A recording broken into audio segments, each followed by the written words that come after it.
Marvel's Spider-Man 2 was just recently announced, but quite clearly we could tell that the game is further along than just, hey, we're starting work on it now, we'll talk more about this at a later date. Like, we can definitely tell they already got ideas and things in motion, and more than likely we're gonna get our first gameplay reveal next year. So with that in mind, the game industry is still buzzing in regards to this and Wolverine. So let's talk about all the speculation we're hearing and previous rumors about Marvel's Spider-Man 2, which claim that the game would be a full two-player co-op experience if you want it to be.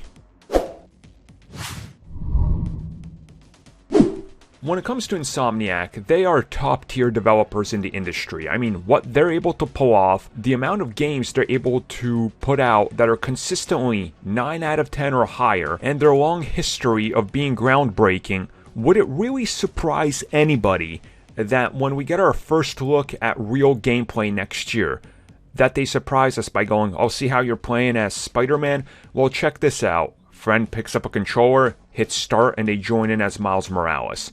Would that surprise anybody? Because I don't think it would. Well, that's exactly what the rumors are saying.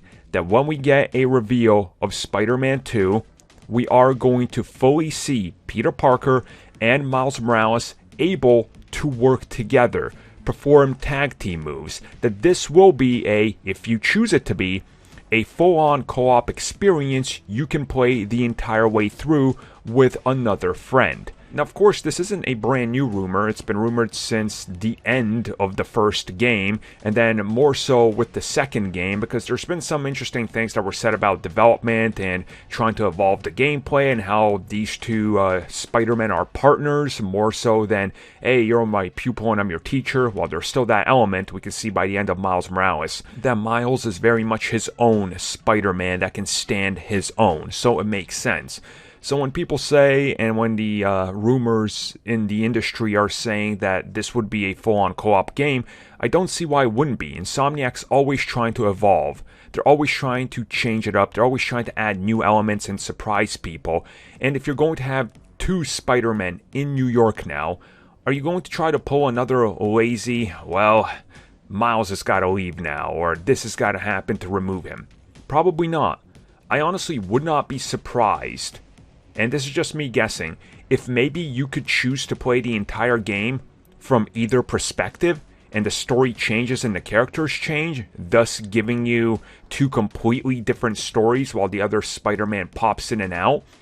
Or they do a Grand Theft Auto where you can switch in real time between the two Spider-Men. Again, this is PS5 exclusive, so the use of that hard drive and that technology isn't a problem, especially when you have Insomniac and the power of Sony backing you, with Mark Cerny literally there to go, yeah, let's look at this, let's see what we can do. And if that's the approach they take, it would be pretty simple to be able to implement a co-op system, especially if you look at that quick teaser we got. I mean, there's definitely some hints towards some tag teaming in there, right? And probably more to be developed, and you could see how that could be a skill tree of its own, and how you could time these attacks. And I mean, other video games already do it.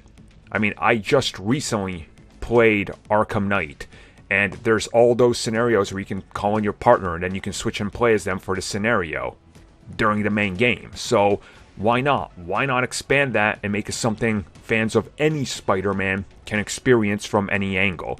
I honestly believe that these rumors are going to be true because there's leaks out there that suggest that that's exactly what they were working on.